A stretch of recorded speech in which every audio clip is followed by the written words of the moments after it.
Aluminum is one of the hardest materials for paint to adhere to. The hard surface is tough to break through, getting that tooth you need for the paint to bite into for good adhesion.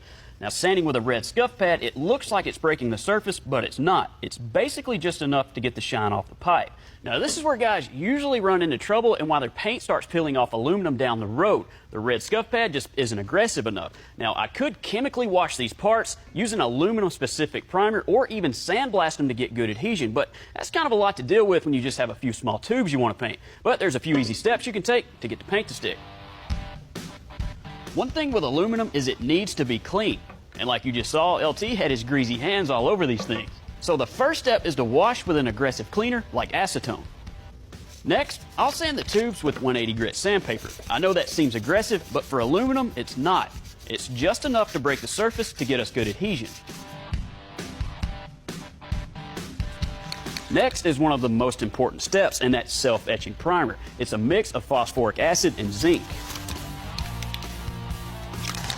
The way it works is that the acid forces the zinc into the top of the metal, and it's purely a surface coating. So we only need one coat. Once we let that flash for about 20 or 30 minutes, we can follow that up with some VHT black wrinkle finish.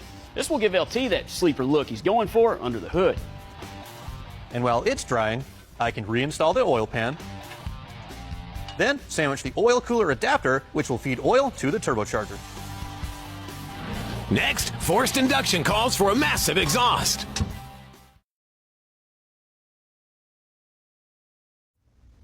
We needed a way to get the exhaust gas from our trick turbo downpipe to the bumper on our Silverado. So we went to MagnaFlow and picked up an exhaust for a 6-liter Power Stroke, of all things. I've got some stainless steel wire in the MIG, and we're going to show you guys how to make this all work. But why did I choose a mid-2000s Ford kit? I knew the 6-liter Power Stroke kit had dual exhaust, which left plenty of pipe to cut for our single system. And 4 inches will guarantee us minimum back pressure on the turbo. Vibrant Performance V-band clamps will give us leak-free connections and quick removal if we need it.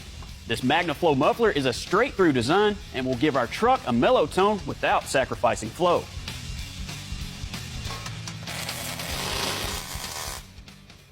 Well, there you go. That's what it takes to get a Power Stroke exhaust on a Silverado. Now we have to add some hangers and finish weld it, but this baby's done.